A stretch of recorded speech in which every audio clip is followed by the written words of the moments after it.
You already know what it is, your boy Trice. This interview is sponsored by me, author of Debt Collectors to the Pros. And in Debt Collectors to the Pros, I teach how to sue debt collectors, how to spot violations, and how to get some money. So, yeah, let's get it.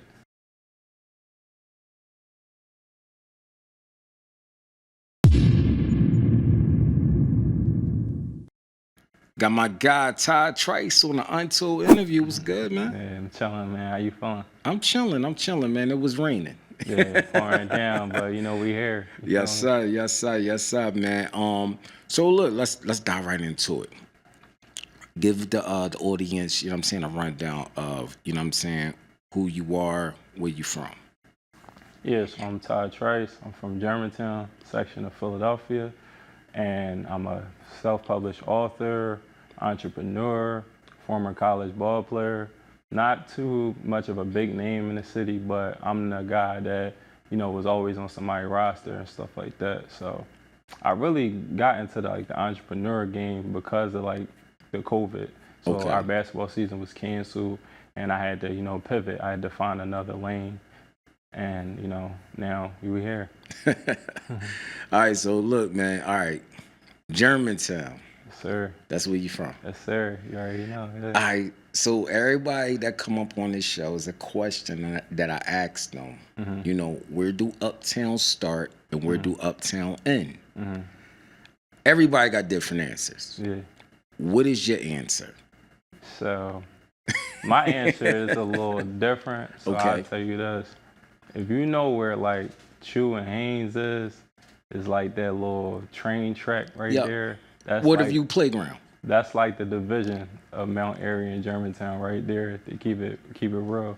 And I say this is because once you cross that train track, you in Mount Airy, like where the bottom dollar used to be at, the mini market and stuff like that. But what's ironic is the Germantown High School field is in Mount Airy. Like if you know type John. So a lot of people like, how is, Uptown and Germantown the same? It's just like all roads lead to Germantown Avenue, you feel me? Right, So right, if right. you look at it like that, but yeah. Now, in Germantown, I always considered, Chew Avenue, right there. That's where I consider the cutoff at between Chew and Shelton, because over on the other side of Shelton, that's considered jungle. Yeah. Then you got Somerville. Then you on the other side, down Washington and Chew, that's like the beginning of Mount Airy. Yeah, for sure. Yeah. So I had Hollywood on here a few days ago. Okay. And he said Uptown begins in Nicetown. That was kind of tough for me. Yeah, I'm not sure about that. I mean, well, it's crazy because you gotta go through Nicetown to get to Germantown, ironically. Right, You get right. what I'm saying? Right. But that's Germantown. Yeah. That's not Uptown. Yeah. So for you, Germantown starts at Chew and Haynes. Yeah. Okay. Yeah. Okay. All right. Yeah, I can see that. I can see that. Now, where do it end? Where it end? Cheltenham Mall. When you pass that, you like in the county. So growing up, that's where we said that was the cutoff. Yeah. For Uptown. Yeah. Maybe I'm wrong. No, you like in the sticks after that. It's nice though. It's like Mr. Rogers' neighborhood. It's grass everywhere. Right. You got Chick-fil-A's. You got all the nice restaurants and all that. You can eat Philippe's and walk with Crocs and all that. So it's nice. He said out walk there, with you feel me? Crocs. No, for sure. Everybody know that. Everybody in the city of Philadelphia know that. Now, growing up in Germantown, like how did it shape who you are today? Yeah, so growing up in Germantown, Germantown is like a lot of family oriented. Okay. And, it's a lot of Muslims and it's a lot of Nation of Islam brothers. And most of my family is Muslim. And a lot of people ask me, am I Muslim? I'm not Muslim, but, I learned family structure from a family of Muslim brothers and sisters. Right. So growing up in Germantown, I learned a lot about community. I learned a lot about also the struggle. So I'm from Haynes Street. I grew up on the house of Haynes and Osceola. Okay. So sometimes I say Haynes and Morton because I'm from Haynes and Morton. Okay, Well, yeah. I'm from Morton Street. Yeah. Okay. Like the project area. Yeah. I was in and out the projects because my brother used to be in the projects. He had his little hustle going on and stuff like that. Okay. But we had the house on the corner of Haynes and Osceola going towards Germantown High School. That's where I lived at, that last house. And I've been in there for like nearly forever. So I remember my old Osceola days, man, because when you go to Osceola, it's just like it's an outlet, but it's kind of like a no outlet. yeah, for sure. Now, growing up in a single parent household, what were some of the challenges you faced, growing up? Yeah, so growing up in a single parent household, I had to be like the man of the house. It was just me and my little brother for real. My older brother and my sister, they live with their dad. So it was just me and him. And we went to the same school a lot of times. There were times he would get like bullied and stuff like that. And I had to, help him, defend him because I'm the older brother. Right. Also, too, I had to learn how to be mature at a young age.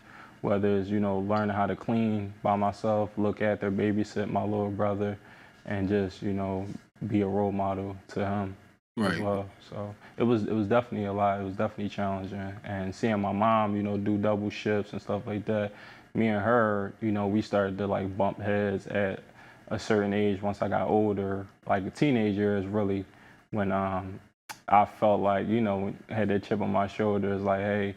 And I noticed like there was like a lot of traits that my mom had that I really didn't agree with, but I started to show those traits as well, and that was where the disconnect happened. But I'm grateful for the struggle because it actually made me who I am. It made me, like I said, more mature at a young age, so I had to grow up. Now, growing up in Germantown, I'm just going to keep it in G-Town. No, for sure. Growing up in G-Town, what or who was the person that kind of kept you grounded, in the right direction? It would be like basketball coaches. Okay. Basketball coaches, my big brother a little bit, but it was probably mainly like basketball coaches because basketball was my sanctuary. That's all I did was play basketball for real. Going to school, play basketball, that was it. Like, I had friends and stuff that was getting money, whether they was in the streets or whatever it was they was doing. Right. I was just, the ball player. Like, out of the family, out of the community, everybody pointed to me, oh, that's Ty, he just played basketball. He's just dribbling his basketball. I'll shoot hoops at Waterview or something like that, or just back and forth to the playground or in the gym. Or even at Belfield, I'll just be in a recreation center just playing ball, hooping, and stuff like that. So really basketball coaches more than anybody. And they always, play a instrumental, role in every young guy life. You know what I'm saying? For sure. Who is your favorite team? I don't really have a favorite team like on the basketball tip. I don't, but I have a favorite player though. All right, who your favorite player? Allen Iverson. Yeah. The answer for sure. Yeah. Now, did you see that? Were you around for that moment when they were playing Los Angeles Lakers? So I don't recall, but now I watch highlights from that series with AI, Kobe, and Shaq. Right. Stuff like that, but I don't really remember it for to be honest. There's only certain sports events that I actually remember because I was 4 years old when it happened. That was 2001, right? I was born in '97, so I was like 4 years old. So I don't remember, but I do remember the impact that AI had on me because a lot of my school pictures, I would have like AI jerseys on. I had the braids, I had the headband, so. Right. AI was like he was that guy. He still is that guy, and that's somebody that I really look up to. Like even as an entrepreneur, like anybody tell me who's like your idol, who's your role model. I think AI is a rock star. Oh yeah, AI is a rock star. I don't care what nobody say. I don't care if you black, white. I don't care about nothing. Allen Iverson, like he's that guy for sure. Now you graduated from one of my high schools that I got kicked out of. Martin Luther King High School on Stanton Avenue. Yeah. I got kicked out of there, man. It was they kicked me out and they transferred me to the first charter school in Philadelphia called Delaware Valley Charter. Okay. Me and Senator 215 went there. Okay. Yep. Now going to King. Mm-hmm. What floor was you on? Business, what was it? Business is a few of them. So I'm gonna be honest with you.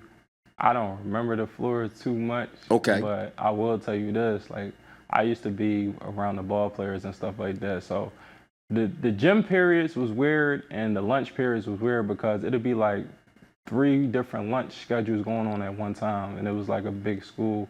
And the way they had it color coordinated, like ninth grade would wear, I think, tan shirts and tan pants. They had like 10th grade wore like black and tan.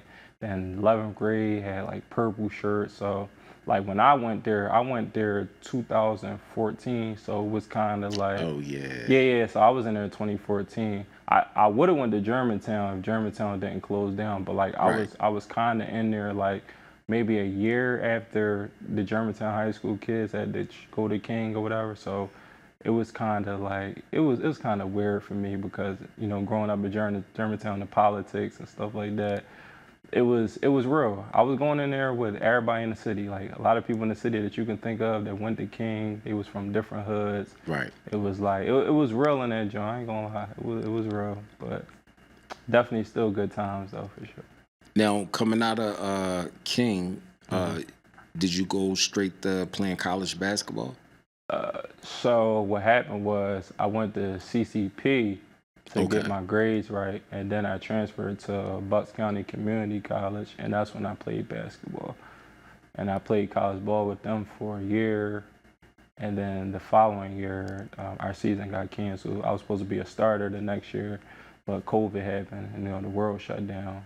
But that was kind of like my college experience. Like I Okay. probably had more success playing AAU and a little bit of high school more than college because I knew like my potential in college. I could have really like been one of them dudes, and that was like kind of frustrating for me. So I felt like I had to like really make something out of myself for sure because it just seemed like basketball wasn't working out. Now, being on that basketball court, what was like the moment that you said to yourself, "Yo, this is what I want to do for the rest of my life"? To be honest, I always looked at myself as a hustler, so I really didn't like the NBA was a thought, but even if it didn't work out, I always knew I wanted to get some money. So that really wasn't like my end all be all. Right. I feel like I was just a hustler, go getter regardless. Maybe owning the team one day, doing, something like that, but you know, hustler. You lived with your grandma at one point. Yeah. She was a big support system with you, right? Yeah. Um, how was it living with grandma? Man, my grandma was like my mom. Like that was my everything. My grandma, she bought the basketball sneakers. She Mm-hmm. wanted to show up for games. She checked my report cards, called the teachers, like, is he acting out? Home cooked meals, everything. So my grandma really was like my mom. Like you ever watch Soul Food, like Yup. Mama? That was for sure. Wow. Yeah, Wow. Wow. yeah. And you don't got no other siblings. So I got 3 siblings. Okay. Yeah, I got 3 siblings. Okay. All boys or mixture of boy So and girl? older brother, older sister, younger brother. Okay. Okay. Yeah. Now, did they live with grandmom as well? Me and my little brother. You and your But the little. other two didn't. They was with their dad the whole time. Okay. Yeah. Okay. Okay. Where was mom at? My mom, she was working on herself, trying to get herself together. So Okay. we were trying to find housing. We were going through stuff like that. She was going through like relationship issues, and she was basically trying to find herself. So in the process of her finding herself, we stayed with our grandma, and our grandma, she held it down for us in that time period for sure. Um, your relationship with your grandmom, was a special thing Yeah, for you, right? yeah, for sure. Um, when grandmom had passed away, Hmm. um, mentally, where were you at? I was lost. I'm gonna be honest. Like when I first got the news, I didn't cry. It was just like I was confused. I got the phone call. I just hung the phone up. I just sat there for hours and just I didn't cry till like 3 days later. So I was in the process of trying to process it. Then when it finally hit me and I finally cried a little bit, I didn't cry again to the funeral. The funeral was like 8, 9 days later. And then when I seen her, that was the last time that I cried, and it definitely it motivated me though too, because I remember all the conversations we had, and she told me, no matter what happened to me, I want you to fulfill your dreams and chase them, and I want you to take care of your mom and do the right thing, and you a leader. My grandma always told me, don't wear a mask, be you. And I was always a kid that was misunderstood by my mother and by a lot of people, my community, certain friends I used to hang out with, women. I was always misunderstood. So she always told me, don't wear a mask, be you. And that stuck with me. And that's why I'm here, where I'm at to this day. What's some of the lessons that your grandma, gave you that you still use till this day? Yeah, I'm laughing because it's one that came to mind. She was like, make sure you always have your own crib. Don't live with no woman. Grandma ain't telling no lies. Yeah, you feel me? So that was one of the biggest ones for sure. That was man. Not only that, man, you lost friends along the way. For sure. You know what I'm saying? A lot of people, today, it's hard to come across good friends. Yeah. You know what I'm saying? So when you lose, people that you considered a close friend, sometimes, man, it could be tough. You know what I'm saying? How did you grieve, over losing your friends? I really kind of got numb to it because it was back to back, and I felt like it was nothing I could do. At times I felt like I could have been there, but at times it also felt like, it was out of my control. But it definitely hurt. I tell people, you should talk about it. If you want to talk about it, it'll help you out. But I kind of got numb to it. It sounds crazy, but, growing up in the city and just seeing it, a lot of people experiencing it. So I'm just numb to it at this point. So. Now, did you lose your friends to the streets or? Yeah, so I had one friend. I lost him to suicide. He killed himself. Mental health. Yeah, I used to play basketball with him too. So yeah, a couple other friends to the streets, violence. Yeah, so it's like a mixture. Now, we live in the city of Philadelphia, and it's a mixture of fun, happiness, joy. Then you got the other side where it's sadness, violence. It could be real dark at some time. Yeah, for sure. What is your take on, the gun violence in Philadelphia? I think the gun violence is senseless, but I also believe that there's a reason behind it. You want to look at, oppression. You want to look at a lot of people not having enough money. In my opinion, even when you go back to the pandemic, when there was money given out, a lot of people seem more happy. So a lot of people robbing and stealing and killing because they don't have the means to provide. So if you can't provide, it's like, especially as a man, you feel less than a man. So you like, F everything. I gotta go get it. And then I feel like a lot of the cause of a lot of the violence is ego too, within our people, ego. I feel like ego is the enemy for sure. Now, do you feel like today's generation is missing certain things that the older generation had? Yeah, kinda. I kinda see it like both ways though, because like even back in the day, I seen like older gentlemen. They didn't have like the qualities that I would look up to as a man. You get what I'm saying? Right. A lot of the older generation was misleading as well. So it's kind of like half and half a little bit. Like people can blame the music, you can blame like the peers, you can blame a lot of other things, but I feel like some of it is still, it comes from back in the day as well. Right. So, I mean, if you wanna see change, you gotta be the change that you wanna see. And I feel like a lot of people, older generation, they're not doing that as well. Like we could talk about the young people that's, out here killing and doing what they doing, but what are you to, help the people out? Like, now, is there like a piece of advice that you can give the young guys that's in Germantown, that feel like there's no way out? The best advice I can give you is keep working, pray, and figure out, what you want to do. Try different things. At first, I didn't know that I wanted to be an entrepreneur, You know, there's a lot of ideas. There's a lot of stuff out here. Like, even if you look at streaming, like, you see Casanat, and he's, like, the same skin color as us. Right. They making streaming big. Streaming is getting, like, bigger than being athletes. Like, streamers are getting a lot of money. So try different things, especially if you're in your 20s. If you're in your 20s like me, just try different things. If one don't work out, try something else. This is the age bracket of trial and error. You feel me? Trial and error. So you don't have to have everything figured out. And a lot of people, especially like with social media, they think you gotta have everything figured out, and you don't have to have everything figured out. And I learned that it's the journey at the end of the day. You're gonna feel better when you know, like, all right, I've been through all this and now I'm succeeding. It's gonna be worth it. Instead of not having any story, it's just like, Entrepreneurship. yeah. What is that to you? Entrepreneurship? Entrepreneurship is just hustle. That's just what it is, hustle. Like, I feel like if you just out here every day just trying to beat the system or whatever you want to call it, just think outside the box, I consider that as an entrepreneur. Like, even the drug dealers are entrepreneurs, you get what I'm saying? They got systems in place to, you know, get some money other than, you know, what's designed to, like, you know, work a job or this and the third. If you're creating your own means of wealth or income, no matter what, that's an entrepreneur. Now, you started a business of suing debt collectors without a lawyer. Yeah, for sure. How the heck do you do that?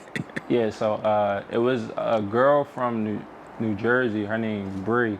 So she was teaching classes on how to, like, sue debt collectors and stuff, and I found her on Instagram. Okay. So I took her class in 2021. I said, are you getting these settlement checks? And then I just took the class and I learned. And then, you know, me and her built a relationship, so I just kept studying and studying. And there's another guy from Oklahoma, his name Vance, and he's been doing this for like since 2004. So I've been studying him. I just recently got off the phone with him like a couple days ago. He gave me some more game to add on to, like, what I'm doing. And that's kind of how I got into it, just basically perfecting my craft, learning from those two, watching YouTube videos, and then, you know, filing my first lawsuit by myself. It literally starts by you just starting, literally. No matter if you win, no matter if you lose, because at the end of the day, you have rights as well. You get what I'm saying? But a lot of us don't know our rights because we don't want to read.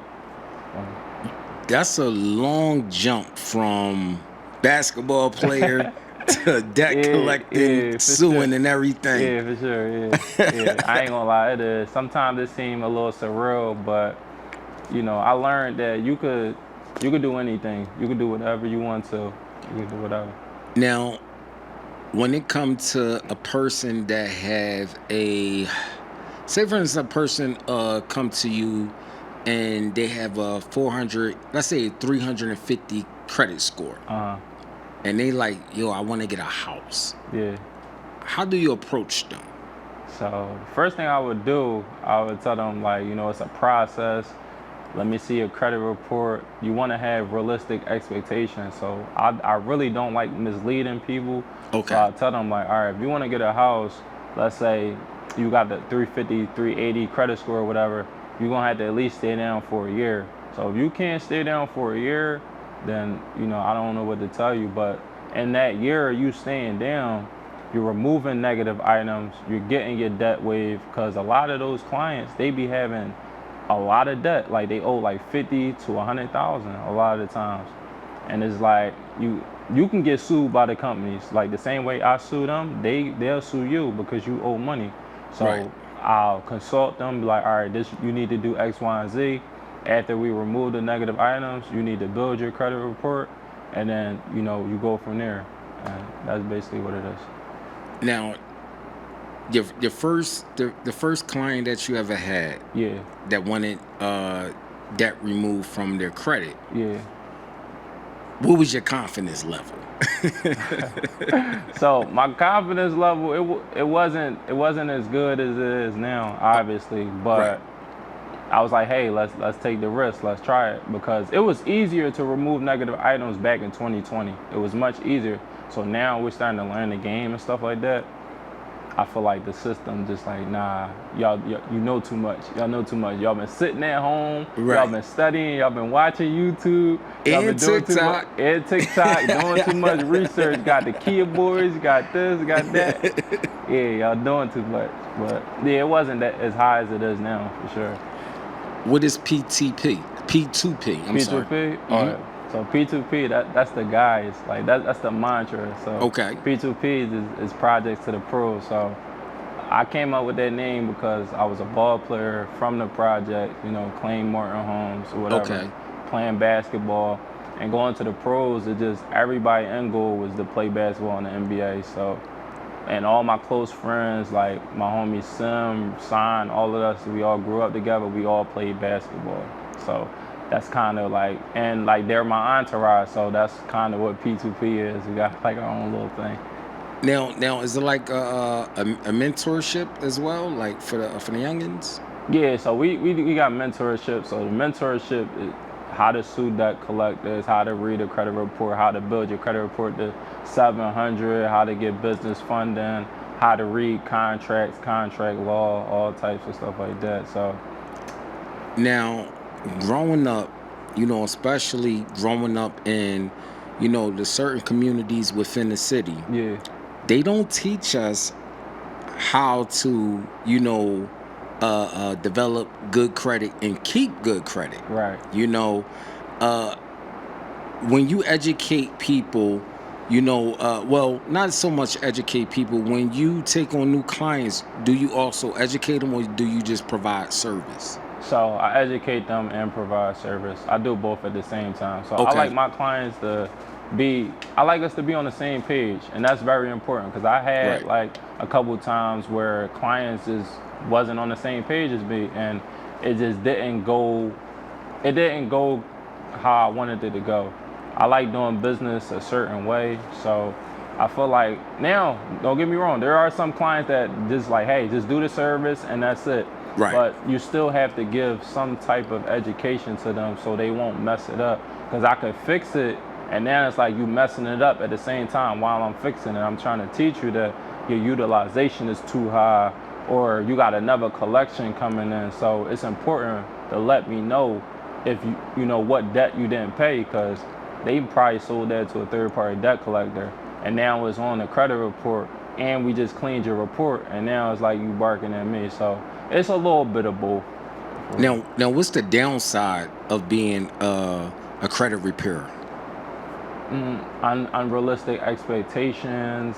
Some clients don't want to. Some potential clients don't want to work with you because they felt like credit repair is a scam, or they had bad experiences with other companies. So those are like, I think, the main three that I've gotten to deal with. But other than that, I feel like it's a great thing for sure. Now, they do have these little I say they're like credit report duds or something like that, like kickoff. Yeah, You ever heard of kickoff? yeah. Credit builder, Jones. Yeah, okay. Yeah. So I ain't even gonna say they're a dud. No, you So good. now, are they do they work for people? Yeah, they help. They help. I recommend those certain ones like Credit Strong, Ava is a junk called Ava. So like if you have Netflix, or like any of those subscriptions, Right. just put it on Ava, and then Ava, it'll build your credit report like that. Oh wow! Yeah, So yeah. the more you pay, like Netflix, it builds your credit. Yeah. But Now, yeah. are these some of the tools that you tell your clients and stuff? Yeah, all the time, all the time. Yeah. So Okay. I got like affiliate links. I make all my clients sign up through the affiliate links, and I make sure that they get the benefits, and also too we get the benefits. But I'll be able to hold them more accountable. Like, all right, I can see if you signed up for it or not. Right. Because getting the negative items off is just a part of the credit repair process. They gonna have to build their report too, and on top of build it, they gotta maintain it. So Now, Ty, yeah. for a person that just started a LLC and they like, yo, I wanna start, I wanna get a credit card, but in my business name. Yeah. Do the banks still check the personal credit report? For business credit? Yeah. Yeah. So there's two ways you can get business funding. So you can go the 9PG route, which is not using your personal credit, and then you can go to the PG, which is personal guarantee, and they'll look at your personal credit score. So like I know if you want like a Sam's Club business credit card, Right. they're not gonna check your personal credit. So that's a gem. So you just gotta build your business credit real quick, and then you can go get you like a Sam's Club business credit card for like 8 to 20,000. That's an easy joint. You don't even have to have a 700 credit score. You just build your business credit. There's certain tier cards that you sign up for on the business side, Right. and then that's how you get approved for like a Sam's Club business credit card. So if a person is hit with their personal credit, but they got a LLC, they can actually just go to Sam's Club and apply for a business card. Yeah, but they have to have all the ducks have to be in a row. So like if they have all their business credentials and stuff together, EIN, LLC, operating agreement, stuff like that. Right. And then their business credit score had to be like a certain number, like had to be like 80, and that has to be structured. They can get approved without looking at the personal credit. So they don't have to check to see if they got 700 credit score, but they can check the business credit profile and they can Right. get approved like that. So if someone is working on a personal credit right now, but they're trying to get business funding, I would build a business credit profile by building up with the tier 1 cards and stuff like that. And then, apply for a Sam's Club business credit card on that end. So that's how you get approved without the personal. Now, is the how do the credit line work? Is it done in Bradstreet or like how that work? Yeah, so Dun and Bradstreet. So you can go Dun and Bradstreet. You can go on nav.com. I prefer nav.com because you can see all the business credit scores. Like you can see Equifax business, Dun and Bradstreet business, and Experian business on nav.com. Okay. But it's a subscription, obviously, but it's well worth it. $25 a month is worth it, especially if you're trying to get like 10, 15, 20,000. It's like Right. $25 ain't nothing. You go buy blunt wraps a day. Now, when it comes to the personal credit, Yeah. if I'm going for a house, is they looking at Equifax and things like that? They looking all three of them, in order for me to get a house? If you're trying to get a mortgage loan, Right. yeah, so they're gonna look at like your mortgage score. So there's a thing called FICO 10T. Okay. That's kind of what we on now. So they'll look at those scores. So you got like a mortgage score, you got an auto loan score, and you got like other scores. So that'll factor in. You get what I'm saying? If you're trying to get a mortgage, but I tell people make sure that your credit is good all around the board, so you don't have to stress and worry about it. Oh, I thought I got approved this and the third. Right. You go check Credit Karma, it's a 700, but you go on Experian, it's like a 600. That's why it's like good for your report to be structured like all around the board. Now, you're an author. Yes. Okay. Now, all this information, can I find this in debt? Was that debt collectors to the pros? Yeah. Can I find that? Yeah, that's on Amazon right now. Okay. Now, what made you want to do that? To help my people, and I just feel like it's just too much valuable information, too much experience. Right. And the book really was done in 2022, 2023. Right. I just haven't put it together. So it was like a whole process to get approved, to get published and stuff like that. But all the information, experience, the knowledge was there. It just, I just didn't want to wait. I felt like this was like the perfect time. So it's on Amazon right now. Yeah. Dope. Now, what if someone said, well, Ty, listen, you just got in the game. Why are you going to start giving other people the game? At least stay in the game for, 10, 15 years, then kind of like, create courses and things like that. You don't need 10, 15 years. Like the information is there. It's 2025. You got ChatGPT, you got, AI, you got everything. So I feel like a lot of people, they just don't execute on information. I feel as though I executed on the information. So the more I executed, the more experiences I got, whether it was wins, whether it was losses, and it adds up pretty fast. A lot of people just procrastinate, and we not waiting anymore. Like if it's there, it's there. We're gonna drop it. The people gonna like it. A lot of the people is going crazy about it. So the first week, it was top 80 legal self-help books. Okay. In the first week on Amazon, which is major, especially as a black man, which is crazy because it got a lot of sales. So it's an ebook and it's a paperback. Dope. And Dope. it's on Amazon. Now, if I'm reading this book, I know nothing about debt collections and none of that stuff. I don't even know about you. Yeah. When I'm reading this book, what are two pieces of information that I can get that could help me or that could trigger me to wanting to start to get things off my credit? Okay, so for number one, everybody's getting phone calls from debt collectors, Yes, sir. abusive phone calls. So they can't harass you. That's number one. So if they harass you, that's a violation, and you can sue them for that.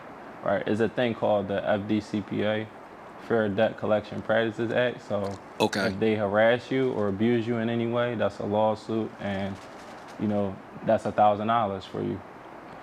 And if it's on your credit report, that's a deletion for you. Wait a minute. So you could sue the debt collectors Absolutely. That collector said by them calling you and harassing you. Yeah, so back-to-back phone calls, they're not allowed to do that. So there are certain guidelines that they have to follow, and there are certain guidelines that, us as people, we have to follow, but Right. they're not supposed to do abusive practices at all. So back-to-back phone calls, they call me at 5. If I answer or if I don't answer, they call me at 5:10. They're not supposed to be doing that at all. That's like, and mind you, they call every day. I know that. You know why? Because they called me every day. So Right. I know they call you every day. So yeah. Another thing too, wage garnishments. So Okay. we're in Pennsylvania, and a lot of people wages are getting garnished. So debt collectors aren't allowed to garnish your paycheck in Pennsylvania, but they can garnish your bank account. So that's it. Yeah. So each state law is different, but in that book I talk about wage garnishments too. So all that's in there. Now, one thing I heard was when you have a like I'm gonna give you an example. If you have a car note Yeah. and it got repoed and you just then take care of it, right? Mm-hmm. Can they sell your information to the debt collectors? Like how do that work? So they can do it, but it just has to be non-abusive or non-misleading. You get what I'm saying? Okay. So it's just a certain way that they have to do it, and there's guidelines for everybody to follow. If they don't follow it, it's a lawsuit. Bottom line. Wow. I didn't know that I could sue a debt collector. Yeah, for sure. Yep. Absolutely. Wow. Okay. So let me ask you a question. Did you ever get a urge of playing basketball again? Yeah, for sure. Yeah, I be reminiscing about it for sure. Every time I walk past the gym, I was in LA Fitness the other day. I heard the bounce, deuce. I said, dang. Right. Yeah. So yeah, of course. Like I turned on basketball. I was watching the NBA Finals, watching the Thunder, and I'm like, damn, could have been me. Right. I look at it as like this. Like I got like a mindset like Kanye. I feel like I can really do anything. So just seeing somebody doing that, just like of course you're happy for them, but also too it's like your potential, or at least you want to give yourself a shot. That's what anybody. You just want to give yourself a shot. But I miss it. Yeah, I do. I do at times. Fat G's. Yeah. You knew Fat G's?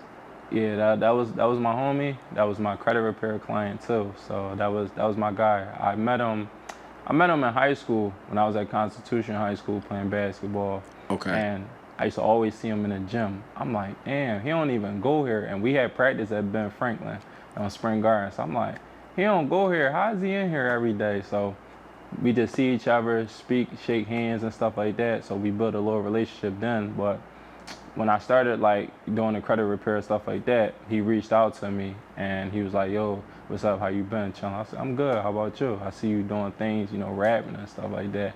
And we wound up reconnecting, and I wound up fixing his credit.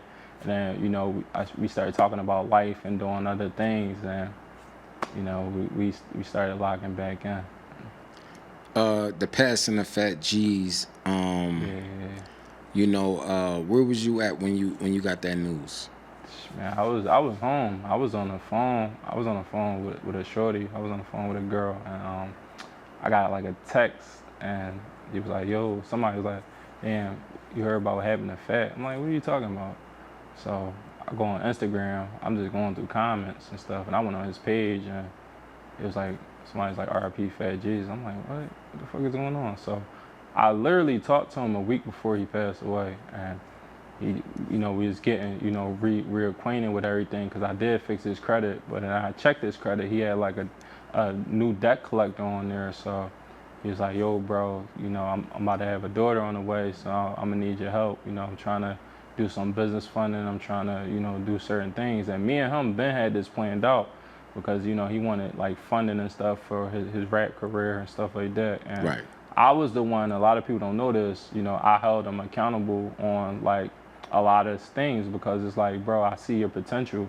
And sometimes, I was kind of hard on him, about staying focused because I'm a no tolerance type of dude. Like when I'm locked in, I'm locked in. So, he used to be mad at me for, going at him on that tip, like, bro, you need to focus up. We got stuff to do. But he appreciated it. But that last phone call a week before, it happened, I was like, after your daughter, get here, we gonna celebrate, we gonna go up. So in the midst of that, I'm like, all right, I'm about to get this little collection off his report so it can be wiped clear again.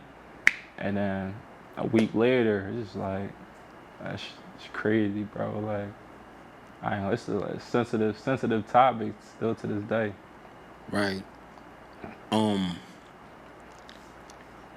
you ever go through a period in your life where you like, yo, like things is not panning out for me, you know what I'm saying? I just want to give all this stuff up. A lot of times I do be wanting to give up. I do. But I notice that, I'm a vessel and I got a purpose and God put me here for a reason. And everything that I've been through, is just a testimony. And I've noticed the impact that I have on people. So when I look at my brother on the left or I look at my brother on the right, they both depend on me. Right. And just like I depend on them. So I look at my sister across the street.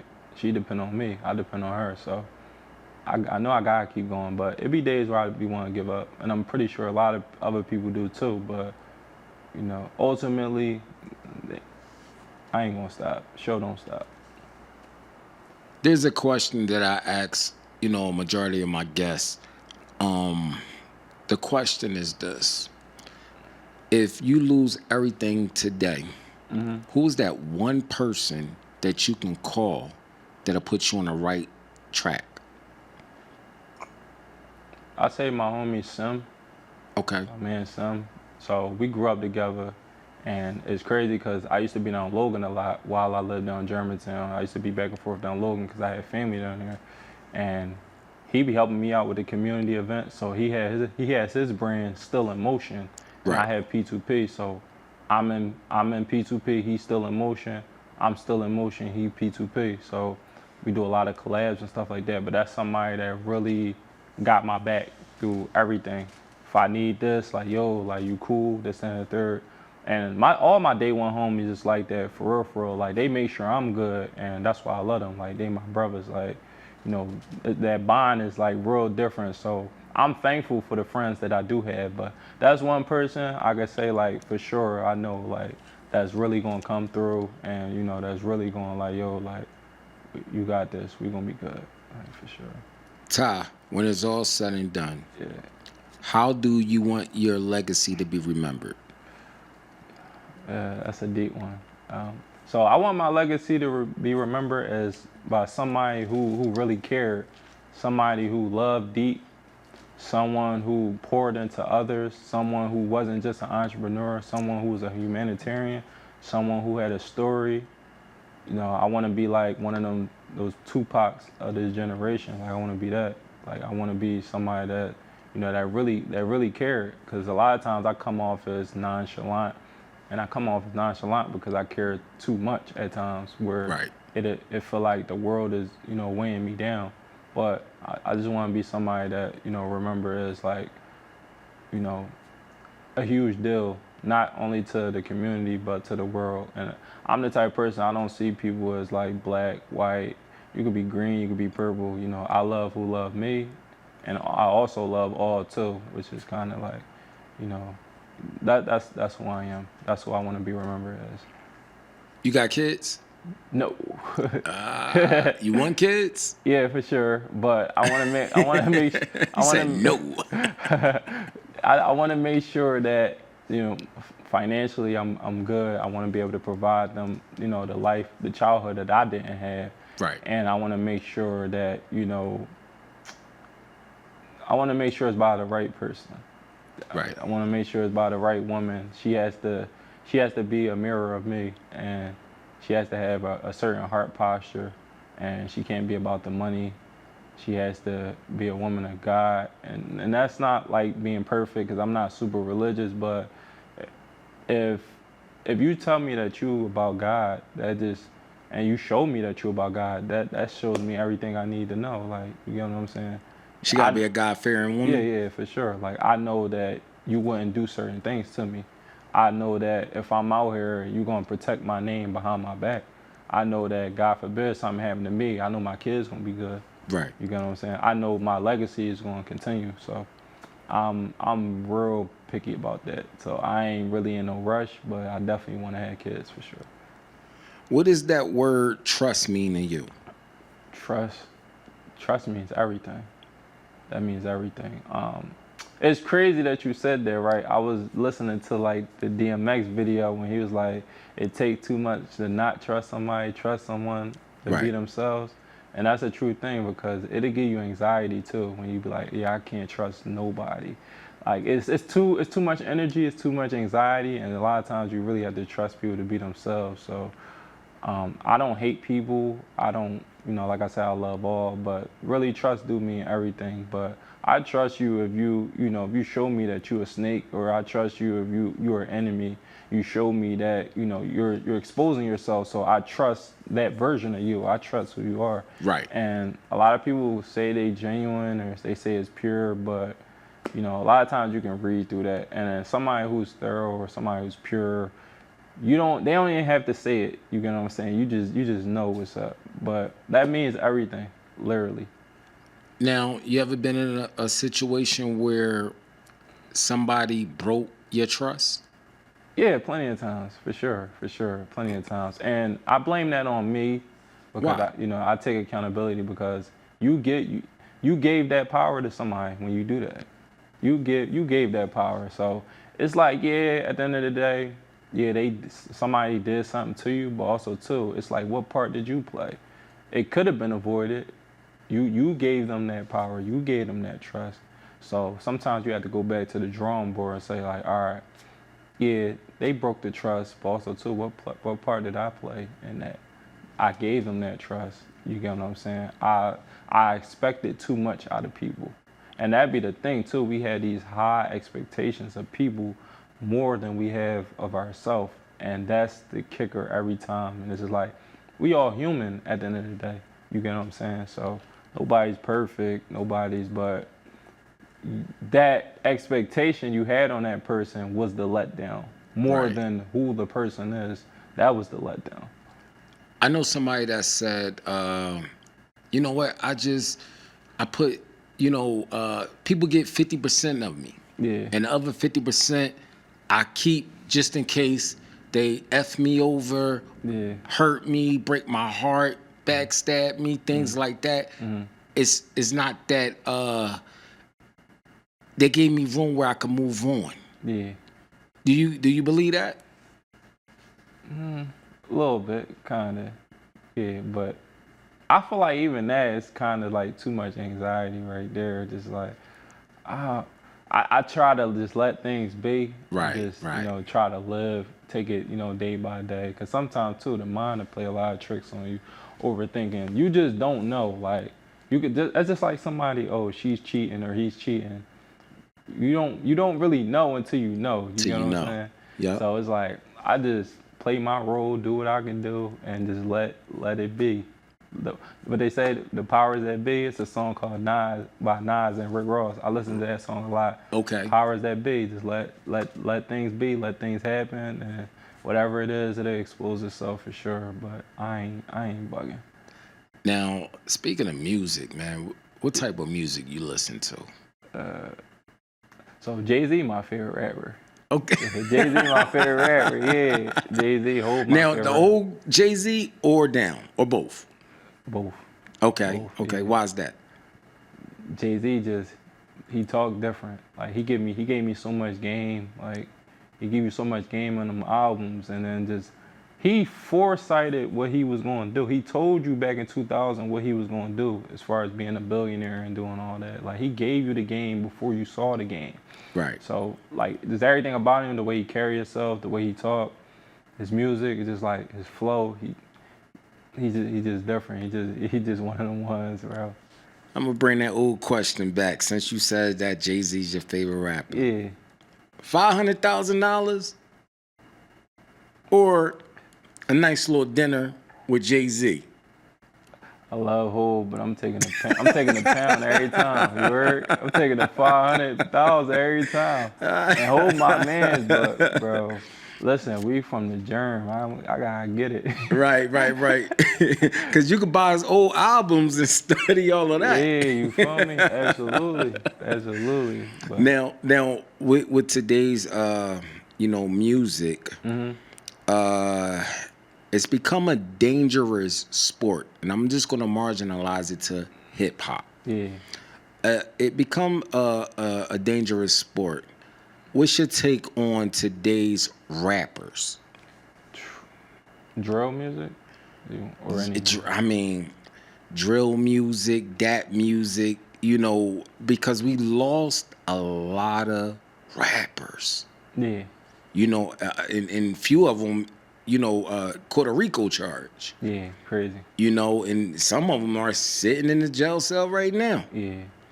What is your take on today's rappers? Today's rappers, I feel like it's a lot of the rap music is misleading. It's misleading for sure. Like I personally don't really listen to it for real. Like Okay. it's catchy, it's songs that's catchy. If I'm in the club or I'm at a lounge or something, you hear it like, oh, like Sexy Red and all. Like it's hot. Don't get me wrong. Lil Durk is hot, but a lot of it is like misleading. And I only really listen to rappers that I can really learn from, get some game from. I was actually talking to somebody the other day, and I was like, did you ever listen to Payroll Giovanni? You ever heard of him from Detroit? He was like, no, I never heard of him. He hot. He be spitting game. He talk about financial literacy. He talk about hustle. I listen to hustlers. Like I'm a big Jeezy fan too. Like Right. I listen to hustlers. Like that's the type of vibrations I'm on. And then sometimes I don't want to listen to Jeezy. Sometimes I want to go Anita Baker or something. Sometimes I want to be, you get what I'm saying? Now, I don't know all her catalog, but I'm just saying, like, that's just a primary example. Like, I'm not, is all hustler music, or I'm just winding down to something calm, smooth, might throw on some 90s, Jodeci. Yeah. You feel me? That'd be my vibe. Or R. Like, Kelly. I mean, I still like his music, though. I like his catalog. I'm gonna be honest. His music is can't be matched, bro. It's just like it's different. And I'm telling Right. you this. I'm in my 20s, and I'm telling you this. It's like R. Kelly. He ain't nothing to play with on the music tip. He that for sure. Now, with having a book out on Amazon, and you know what I'm saying, and being a debt repairer, what are some of the challenges that you run into? Deciding how much money I'm gonna spend on marketing, what's going in and out, booking conference rooms and flying to different cities for conferences. Is just figuring out what money is going in and out, and then family, asking for money and stuff like that. So Oh, when yeah. when you the breadwinner, it's like everybody, oh, Ty got money, Ty just dropped the book, Ty just did this, Ty just did that. And then I'm a big supporter of the youth. So like I got Right. a lot of young boys that I be looking out for too, cause like they my young boys.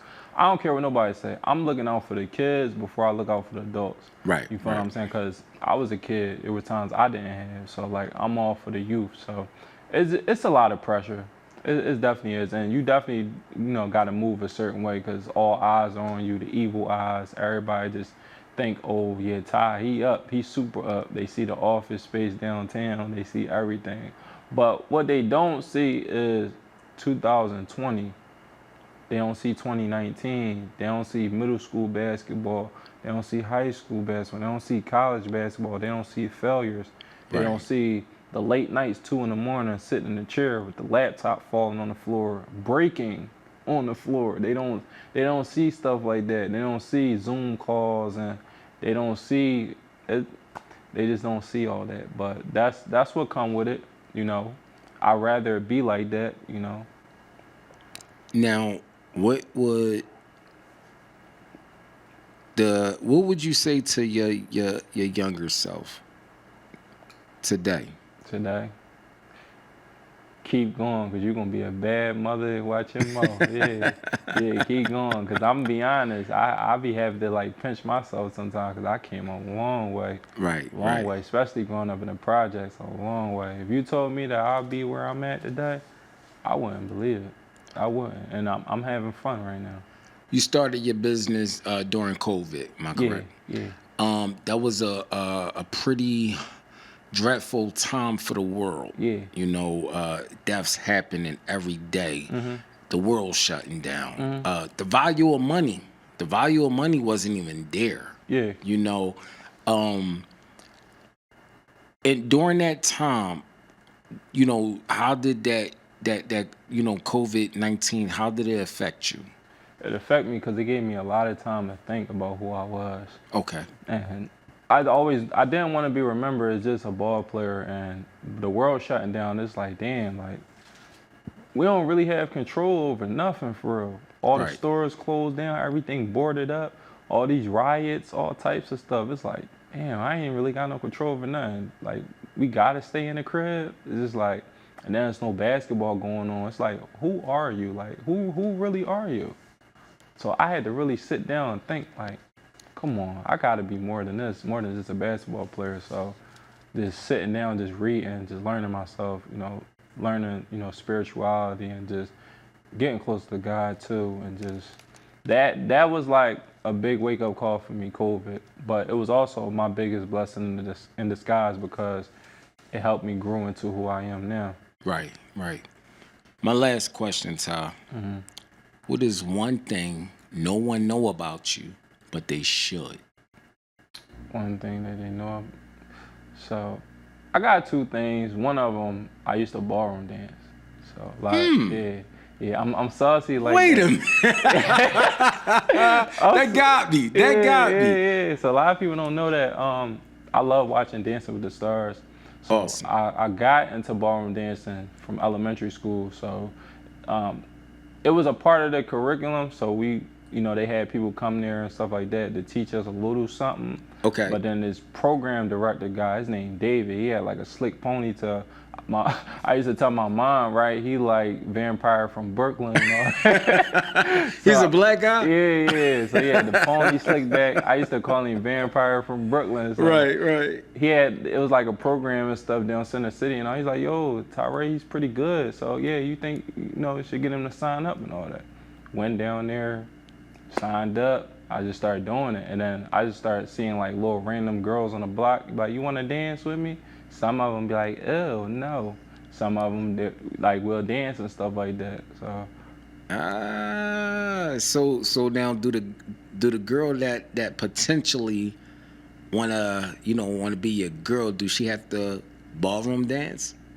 no, she would have to want to learn because and that's another thing too. Let's get it because we on an Untold interview. So Yes, sir. a lot of women, they want leadership and stuff from a man. They want men to lead and they want provision, but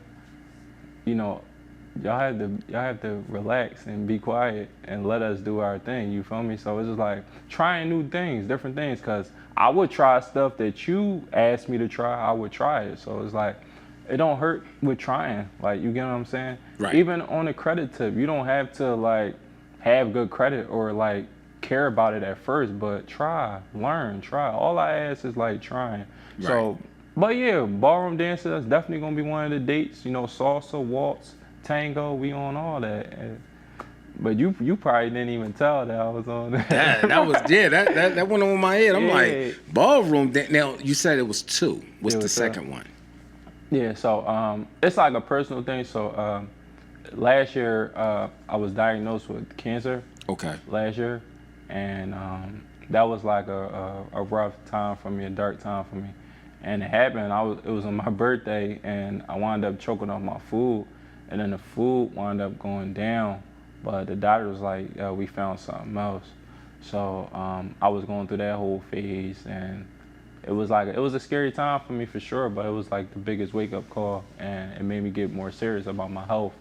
And I noticed a lot of stuff come from stress too.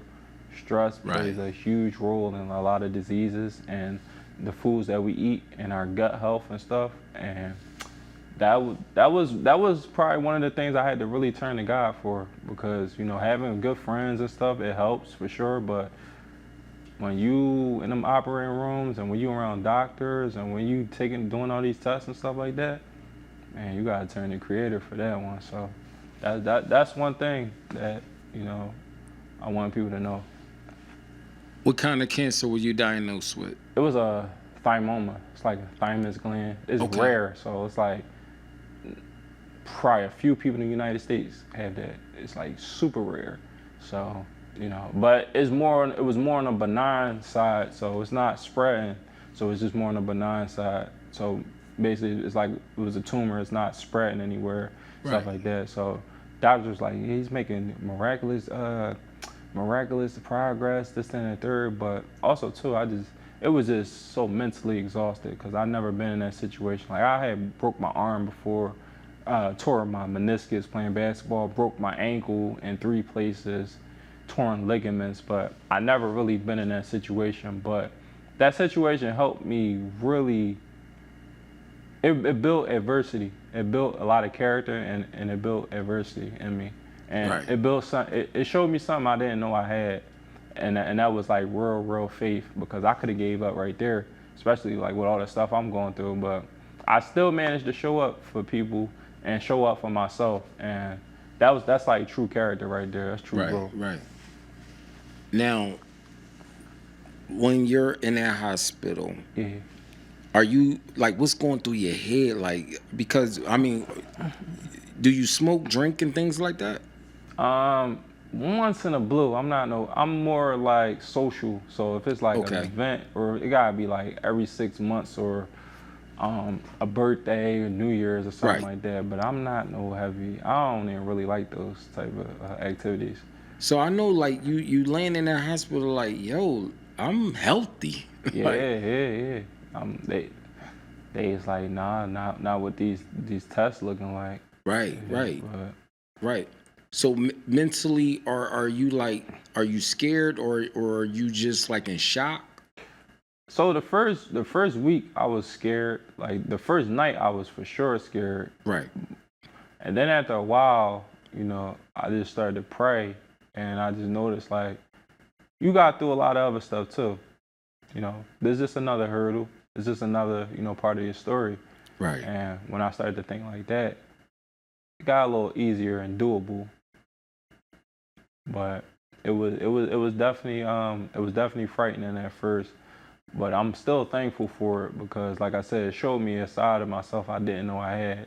And that's like one thing I don't wish on my worst enemy. So you feel me? But it definitely showed me true grit. I had a lot of support, clients, people from all over. I mean, all over, cancer centers and all types of people I didn't hear from in decades, years, reaching out. So people calling me every day. People, yo, you good? You need this and that.